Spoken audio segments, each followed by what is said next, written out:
झुंड बोल मस्तकों के झुंड, आज जंग की घड़ी की तुम गुहार दो। हजारों का हुजूम, हाथों में तिरंगा और करप्शन के खिलाफ पोस्टर। कुछ इस अंदाज में अजमेर से सचिन पायलट की पदयात्रा शुरू हुई।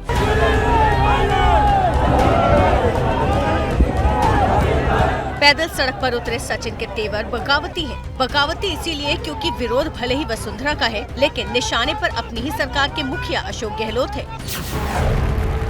मैंने 3-3.5 साल तक इंतजार करने के बाद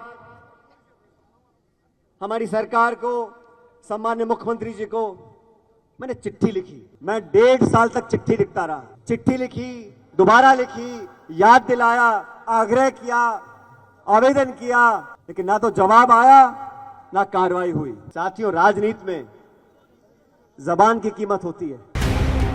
सचिन पायलट की इस यात्रा में जो पोस्टर लहराए जा रहे हैं उस पर लिखा है, लड़े हैं लड़ते रहेंगे, भ्रष्टाचार मिटा के रहेंगे। एक दूसरे पोस्टर पर लिखा है, आवाज उठेगी कदम बढ़ेंगे, युवाओं के लिए संघर्ष करेंगे।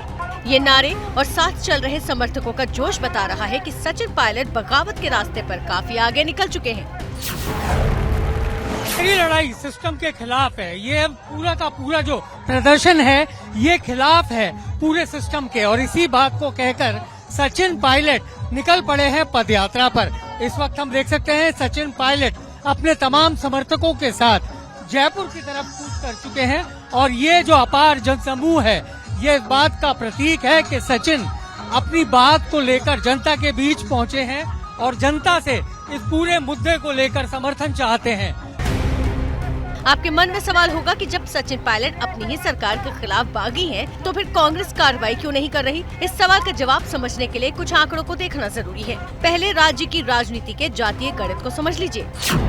यहाँ सवर्ण 19%, ओबीसी 40%, एससी 18%, एसटी 14% और मुस्लिम 9% हैं। राज्य की राजनीति पर मुख्य रूप से 4 जातियों का दबदबा रहता है, और फिर इन्हीं जातियों का समीकरण राज्य के चुनाव को हर 5 साल पर जीत हार में बदल देता है।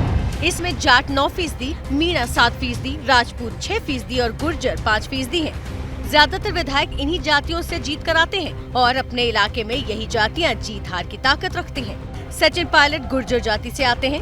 राज्य की राजनीति में सचिन पायलट के सियासी उभार से पहले इस जाति के वोट बैंक पर बीजेपी की पकड़ थी। पायलट ने इसी पकड़ में सेंध लगाई और फिर 2018 में कांग्रेस सत्ता में लौटी थी। कांग्रेस पायलट के खिलाफ अभी किसी तरह की कार्रवाई से बच रही है, क्योंकि इसका नुकसान हो सकता है। फिलहाल बीजेपी भी सचिन पायलट की हर चाल पर नजर रखे हुए है।